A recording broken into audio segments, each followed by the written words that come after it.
Pred 7 rokmi prišla automobilka BMW na trh s pokusným balónikom. Ako príjmu motoristi po X5 ďalšie SUVčko od výrobcu limuzín so športovým imidžom? Bola to prvá generácia X3. Vidíte, model vydržal na trhu celú 7-ročnicu a v lani na jeseň sme na svetovom autosalóne v Paríži spoznali druhú generáciu X3.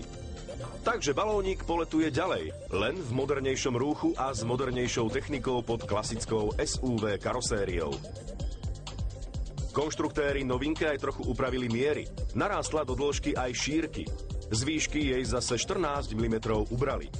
Dizajnovo sa hlási k X-ovej novej generácii, kde ju už čakali úspešné modely X6 a X5.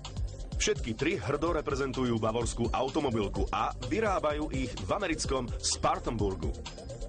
Novinka mala oficiálnu slovenskú premiéru koncom minulého roka. Dnes už sa s ňou dá, hoci ešte zriedkavo, stretnúť na našich cestách. Importér si od tohto modelu veľa sľubuje, veď Slovensko je jednou z krajín, kde je záujem o SUV od tohto výrobcu markantný. Takýto druh automobilu je vymyslený na aktívne trávenie voľného času, takže nesmie byť problém s priestorom na batožinu. Je ho tu dosť a k tomu aj dômyselné možnosti na uchytenie rozličných predmetov. O priestore pre pasažierov sme už hovorili. Tu je obrazový dôkaz. Vpredu je všetko orientované na vodiča, tak aby nemal problémy s hľadaním jednotlivých ovládačov. V zornom poli má dva veľké a dva menšie kruhové prístroje. To počas jazdy stačí.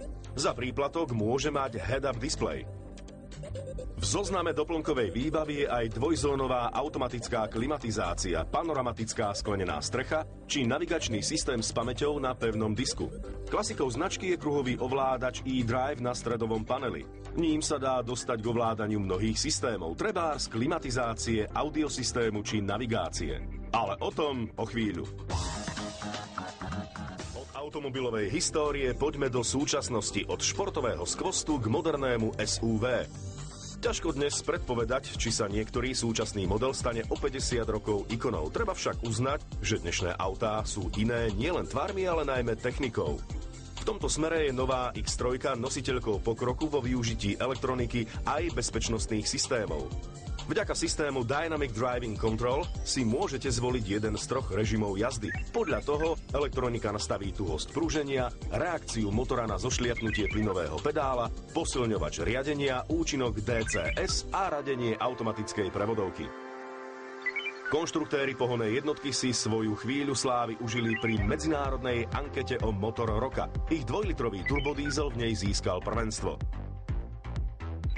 Malý štvorvalec má maximálny výkon 135 kW, teda 184 koní a maximálny krútiaci moment 380 Nm v rozmedzi od 1750 do 2750 otáčok za minútu.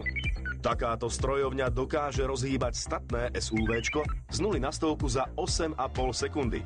Maximálku sme si nemali kde zmerať, ale výrobca ju ohraničuje hodnotou 210 km za hodinu.